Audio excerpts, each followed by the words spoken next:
G'day Reefers, I'm Cam the Fish Guy. Welcome to Gallery Aquatica TV. Dental surgeries are one of the classic locations for reef aquariums. Gallery Aquatica have actually set up a particularly good one here at Pure Dentistry, and today we're going to take you through it and show you exactly how we've set up this beautiful reef aquarium.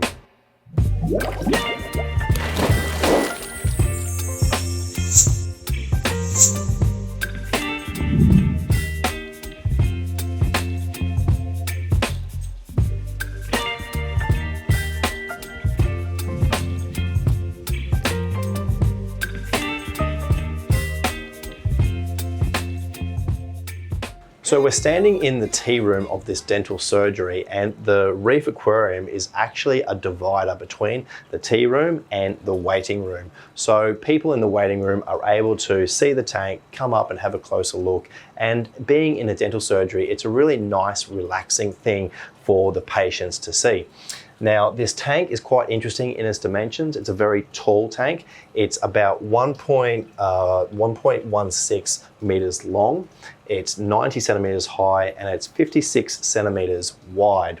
So really the dimensions are one of the biggest considerations with this tank when we're looking at the equipment and the types of livestock that we have, as well as the aquascape. So we're going to run you through these things.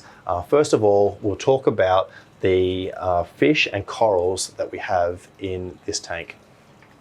This tank has been running for about a year now, and we've been relatively conservative with the way that we've been setting it up, and we really have been very slow with adding fish and corals to the tank, but it's really been a great benefit to the system, and we've had very few problems with problem algae or fish losses or coral losses. Everything is going really well, and it's a really nice, gentle dynamic with the fish in this tank. So we started off with a pair of clownfish, and then we added a Midas blenny. We also have a flame hawk. There's a really nice little cleaner wrasse. We're choosing these fish based on the fact that we want fish that are going to be out and about. It's important for us to have fish that are visible in the tank so that when you're sitting on the couch, you can see fish swimming around. But there are a few fish which you kind of have to come up closer to the tank to see. And we've got a royal grummer, which does tend to hide a fair bit, although he's out at the moment. There is a Banggai cardinal, and we also have a cleaner shrimp in this tank, which is doing really well. He's hiding in a little cave over here. We've also been slow with the coral additions to this tank, and we have the first coral we put in was this finger leather, this Sinularia, and we've got a few SBS. This red scrolling Monty we've specifically positioned on this rock here, so as it gets bigger, it's got lots of space to expand into. And that brings us to the next aspect of this system, which is the aquascape. And when we were building the aquascape, we really came across a few challenges that I'd like to talk about now. The aquascape of this tank was one of the greatest challenges for us because of the dimensions of the tank. Being so tall, it was important that we occupy the height of the tank with the structure as well as to the sides. And this aquascape has been created so that we have three main sort of columns that reach out into different directions. This one to the right, the middle, and to the left. And this one on the right was particularly important that it was going to be secure, because I'm really hoping that this Monty will grow very large and occupy a lot of space high in this tank. I think it's going to look really good. But of course, we need to ensure that this structure is stable and doesn't fall over. So we've used the Carib Sea Shapes rock to create this structure, and to adhere the pieces together, we've used a combination of Aquaforest Stone Fix as well as the two little fishies Aquastic epoxy.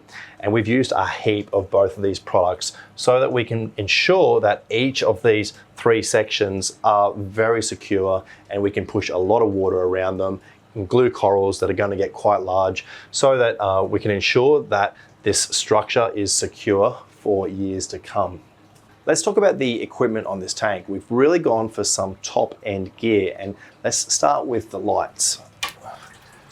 We have two Gen 5 Radion Blues. And we've gone for these specifically because they're the perfect spread for this tank.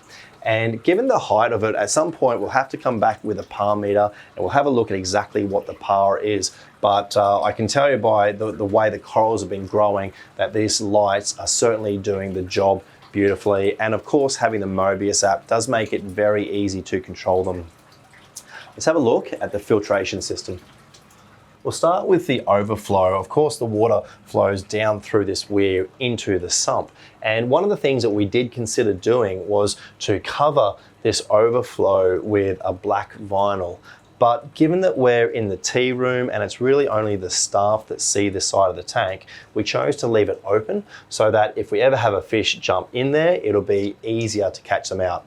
Although we have been very lucky so far and we've never had a fish jump in there. I've put some egg crate up around the top so they can't really do that. But I do like being able to see into the overflow. It also means that if the overflow started to raise in height and indicated that there's a risk of a flood, that we would see it beforehand. But we'll open up the cabinet and look at the sump. So I'd say we've got a pretty typical Gallery Aquatica refugium style algae scrubber sump here. And as the water flows down, you can see we've got our octo skimmer.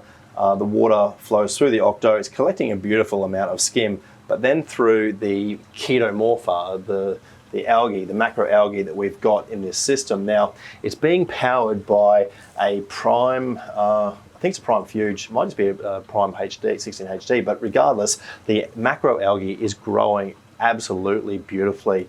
And the reason for the success of this tank, I would say, is because we have such a strong nutrient export system with this refugium style algae scrubber. The water then goes through to our return section, needs a bit of a clean at the moment, which is what we're here to do today. And the return pump is a Vectra M2. So both our lights and our return pump are Ecotech, so they're on the same Mobius app. We've also got a Kamoa Wi-Fi dosing pump, and it's dosing continuum, sculpture, part A, part B, magnesium, and we're manually dosing Seachem Trace to this tank. We have a RO reservoir here, and we use that with a dosing pump just to feed water across. We don't have an automatic top-up system, we just feed it across with the dosing pump. So there's one last aspect of the componentry for this system, and that's the wave makers. Let's have a look at the wave makers on this tank. Along with the Aquascape, the water flow in a tank of these dimensions is probably the biggest challenge. And so we have gone with the Gaia 350 twin pack. So we have a pump up here and we have another pump which is lower in the tank. You can only see it from the front. And the combination of the two, pushing water in opposite directions on pulse, is really giving us good water flow. And we can tell that the water flow is good when we see the corals moving in the flow. This Signalaria is a great indicator coral to allow us to know how much flow we've got. There's also the return flow from the Vectra M2, and it is split into two return nozzles from the top, one that comes down the back of the tank and the other which goes down the side. So the flow is quite comprehensive in this tank. I think in future we may look at adding additional wave makers, but certainly this tank being relatively minimalistic, the two Gaias on pulse is really adequate for this tank. For me, as a professional aquarist, I have to say that this is actually one of my favorite tanks that we look after. And the reason why I do enjoy this tank so much is the fact that because we've been so cautious and slow with the additions with the livestock, we've really had some excellent success. And having the refugium system set up so that it's a really strong nutrient export system makes this tank really easy to maintain. We don't get much algae, we do very few water changes, and it's just a beautiful, well-balanced system. And really what we're hoping for in the future is that the corals and the fish in here slowly develop and grow into the tank. I keep mentioning this red scrolling Monty, but also our blue stag, the bird's nest and the Pasillipora. I really can't wait for them to grow and become larger in the tank. And it's a tank that I don't think will put heaps of different corals in, but the corals that we have will develop and get bigger. And that's also true with the fish that we have in here. The two fish that I didn't mention that I probably should have, we have a blue tang, and it's only a medium blue tang at the moment, but it will of course get quite large. We also have a fox face, which will become a lot larger in this tank. And there's also a baby bicolor angel, which is probably only a third fully grown. So this tank is going to really be beautiful to watch in the future, and a really great addition to this dental surgery. And certainly the staff and the patients here are very lucky to have this tank.